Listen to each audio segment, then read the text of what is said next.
One of the 7 wonders of మహారాష్ట్రకి అయితే వచ్చేసాం.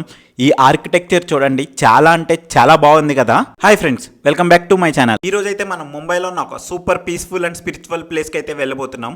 అదే గ్లోబల్ విపాసన పగోడా. దీనికైతే మనం ఫెర్రీ మీద అయితే వెళ్ళాలి. రండి ఫస్ట్ టికెట్ తీసేసుకున్న తర్వాత అయితే మాట్లాడుకుందాం. టికెట్ అయితే తీసేసుకున్నాం. దీనికైతే ఫెర్రీ టికెట్ 2 and 4 వచ్చేసి 100 రూపీస్. ఫెర్రీ వచ్చేసరికి అయితే 20 minutes అయితే పడుతుంది అన్నారు. ఇంకా మనం అయితే ఈ టైంలో ఫుల్ డీటెయిల్స్ అయితే డిస్కస్ చేద్దాం. ఈ లోపు మన ఛానల్ ఇంకా ఎవరైనా సబ్స్క్రైబ్ చేసుకోకపోతే కొంచెం సబ్స్క్రైబ్ చేసి పెట్టుకోండి. మనం ఈరోజు ట్రావెల్ చేసే ఫెర్రీ అయితే వచ్చేస్తుంది. ఇక్కడైతే టికెట్స్ అయితే వెరిఫై చేసి అందరినీ క్యూలో అయితే నుంచోమన్నారు. ఇంకా ఫెర్రీ అయితే వచ్చేసింది. వెంటనే ఫెర్రీ అయితే ఎక్కేసాం. ఇదిగో లోపల అయితే టీవీ కూడా అరేంజ్ చేశారు. బట్ సేఫ్టీ జాకెట్స్ అయితే ఏమి ఇవ్వట్లేదు. ఈ ఫెర్రీ టోటల్ ట్రావెల్ టైం వచ్చేసి 20 to 25 minutes. అండ్ చాలా మంది అయితే విజిట్ చేయడానికి వస్తున్నారు, ఇంక్లూడింగ్ ఫారినర్స్ కూడా వస్తున్నారు. మేమైతే ముంబై ఎయిర్పోర్ట్ లో దిగాక ఆంధేరి లోకల్ ట్రైన్ స్టేషన్ కి అయితే వచ్చేసి అక్కడ నుంచి అయితే బోర్వెల్లి లోకల్ ట్రైన్ కి అయితే వచ్చేసాం. టికెట్ కాస్ట్ వచ్చేసి 10 రూపీస్. ఇంకా బోర్వెల్లి రీచ్ అయిపోయాక అక్కడ నుంచి అయితే గొరైజట్టికి అయితే ఆటోలో అయితే వచ్చేసాం. ఆటో వాడు అయితే 60 రూపీస్ అయితే తీసుకున్నాడు. మన స్టాప్ అయితే వచ్చేసింది. ఇంకా ఫెర్రీ అయితే దిగేసాం. ఇక్కడైతే ఫెర్రీ టికెట్ వెరిఫికేషన్ అయితే ఉంటుంది. వన్స్ వెరిఫై చేసేసాక ఇంకా లోపలికి అయితే వెళ్ళిపోతాం. ఓన్లీ ఫెర్రీ టికెట్స్ అయితే ఉంటాయి, but no entry fees. Ferry ticket వచ్చేసి చెప్పా కదా 100 రూపీస్ 2 and 4. అండ్ ఇక్కడైతే షాప్స్ అయితే ఉన్నాయి, రీజనబుల్ కాస్టే. మనం ఈ పగోడా దగ్గరికి వెళ్ళాలంటే జట్టి దగ్గర నుంచి అరౌండ్ 1/2 kilometer పైనే నడాల్సి వస్తుంది. అండ్ వేరే వెహికల్స్ అయితే ఏమీ ప్రొవైడ్ చేయరు.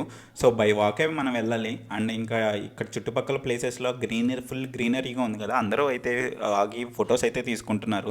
రండి మనం పగోడా ఎంట్రన్స్ దగ్గరికి అయితే వెళ్ళిపోదాం. ఇప్పుడు నేను చూపించే ప్లేస్ వచ్చేసి జస్ట్ టూరిస్ట్ ప్లేస్నే కాదు, బట్ ఇక్కడ గట్టిగా ట్రై చేస్తే మనం మైండ్ని కూడా కంట్రోల్ చేసి సైలెన్స్ చేసే విధంగా అన్ని టెక్నిక్స్ అయితే వీళ్ళు మెడిటేషన్ ద్వారా నేర్పిస్తారు. అండ్ ఇంకా ఈ ప్లేస్ వచ్చేసి చాలా అంటే చాలా అద్భుతంగా ఉంది. ఈ ఆర్కిటెక్చర్ ఎవ్రీథింగ్ చాలా అంటే చాలా బాగుంది.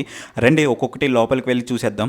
నాకు ఫస్ట్ ఇంప్రెషన్లోనే అయితే చాలా అంటే చాలా నచ్చింది. ఇలాంటి ప్లేస్ అయితే నేనైతే మన ఇండియాలో ఇదే ఫస్ట్ టైం చూస్తున్నా. ఈ ఆర్కిటెక్చర్ ఇదంతా చాలా అంటే చాలా బాగుంది. లోపలికి వెళ్ళడానికి అయితే డ్రెస్సింగ్ అయితే నీట్గా ఉండాలి. ఈ షార్ట్స్ అండ్ స్లీవ్లెస్లు అయితే అలౌ చేయట్లేదు. ఇక్కడైతే చెకింగ్ పాయింట్ అయితే ఉంది, అన్ని చెక్ చేస్తున్నారు. అండ్ చెకింగ్ అయిపోయాక ఇంకా లోపలికి అయితే అలౌ చేస్తున్నారు. యాక్చువల్గా దీని కన్స్ట్రక్షన్ ప్లానింగ్ అయితే 1997లో స్టార్ట్ చేశారంట, బట్ ఒరిజినల్ కన్స్ట్రక్షన్ వచ్చేసి 2000లో స్టార్ట్ చేశారు.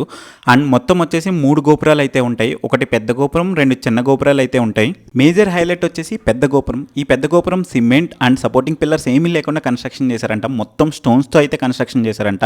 చాలా హైలైట్ కదా. ఈ ప్లేస్ వచ్చేసి one of the 7 wonders of Maharashtra అంట. నిజంగా చూస్తుంటేనే ఒక వండర్లా ఉంది. ఈ గంట చూసారా ఎంత పెద్దగా ఉందో. ఆ కర్రతో ఈ గంటనైతే కొడుతున్నారు అందరూ. ఈ ప్లేస్ వచ్చేసి సిటీ నాయిస్ కి అండ్ ట్రాఫిక్ కి చాలా చాలా దూరంగా ఉంది. అండ్ చుట్టూరు చాలా calm environment and greenery place చాలా అంటే చాలా ఎక్సలెంట్ గా ఉంది. ఈ పగోడా బిల్డింగ్ కన్స్ట్రక్షన్ చేయడం వెనక మెయిన్ పర్పస్ ఒకటే, విపాసన మెడిటేషన్ ని వరల్డ్ కి అయితే స్ప్రెడ్ చేయడం. విపాసన అంటే గౌతమ్ బుద్ధ టీచ్ చేసిన మెడిటేషన్ టెక్నిక్.